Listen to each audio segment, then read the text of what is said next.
Hi, today we are going to see how to cut out an image in Photoshop. First, open your image that you want to cut out, then select the area that you want to cut. I am using rectangular marquee tool and selecting the half side of the apple, and you can select as you want and you can use your own tool. After selecting your selection,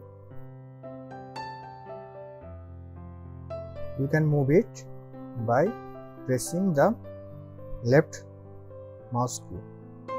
Press Ctrl and J. Your cutout will be in the new layer.